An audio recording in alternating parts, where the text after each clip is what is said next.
Joshua Marine said, "Challenges are what make life interesting, and overcoming them is what makes life meaningful." Personal finance, folks, is 80% behavior. It's only 20% head knowledge. The behaviors and the way you operate your life cause you to be able to build wealth or not, in spite of all of the things that come against all of us. Is systemic racism real? Absolutely. Does it keep someone of a minority who is a minority from becoming wealthy? No. We know this because there are minorities who are wealthy that started from nothing. Lots of them. Lots and lots and lots of them. But extra hurdles to overcome? You bet. Absolutely. What are your options? Not win and blame it on systemic racism, or win in spite of systemic racism? These are your two options. Do some people have an easier path than others, depending on their upbringing, their education, the area of the country that they're born into, which country they're born into? You bet. But you can find people who have built wealth and live a life of abundance from every possible walk of life, starting from nothing. They're there. They just chose to fight through the obstacles, some having more obstacles than others. There are legitimate obstacles out there. The pandemic has slapped some folks around harder than others, legitimately. But the question you've got to ask yourself is, what 10 years from now is going to have led me to a life of abundance? Is it a government program? Well, the historical answer is no. There's never been a government program that led to abundance of anything except in Washington, D.C. But individuals out here in the real world, we don't become wealthy and successful because of government programs, stimulus checks, $15 minimum wage, socialist ideals. We become successful because of our behaviors. We become successful because we choose our character to be that. Now, does that shame someone that hasn't become successful? No. It just tells someone that hasn't yet become successful how to do it. And it's not sitting on your thumb waiting on a stimulus check. It's not sitting on your thumb waiting on AOC or Biden or Trump or anyone else to fix your freaking life. There is not an answer to your problem that's going to come out of Washington. The sooner you take responsibility, the better off you are. And that's not to say that where you are is your fault. It is to say that where you're going is your fault. And your beliefs cause your behaviors.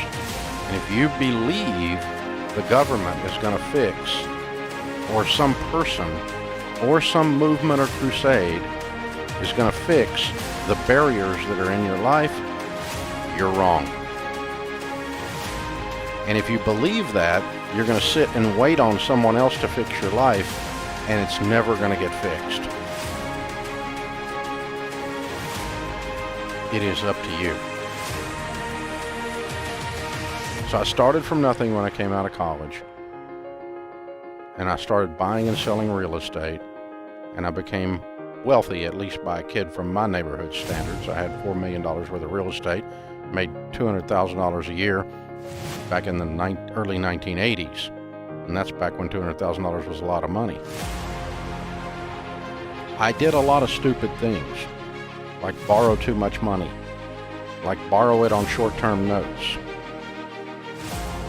and our bank got sold to another bank, and they called our notes, and we spent the next 2.5 years of our life losing everything we owned. Some of what caused that were changes in the banking laws that encouraged and allowed the banks to do that to me. And for a while, I sat around and blamed the mean old bank. And I blamed the IRS. And I blamed Ronald Reagan for changing the laws in banking that affected the S&Ls and caused the S&L crisis, by the way, the destruction of an entire section of the banking industry.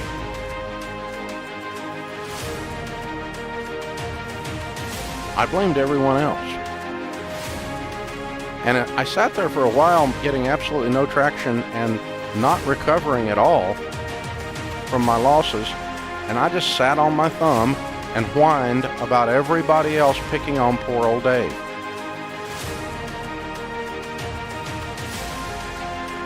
But the revelation came along that if you're going to have that many lemons, you might as well make some lemonade. And a good friend said, you need to stop your whining. You want some cheese with that whine?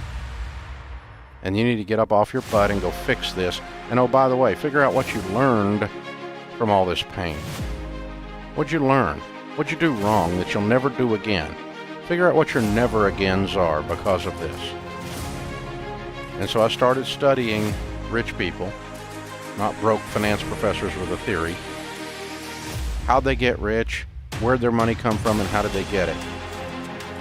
And I was a baby Christian, and I started studying the Bible and what it has to say about money.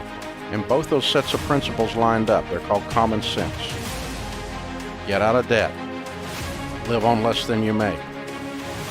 Work like a maniac and create income.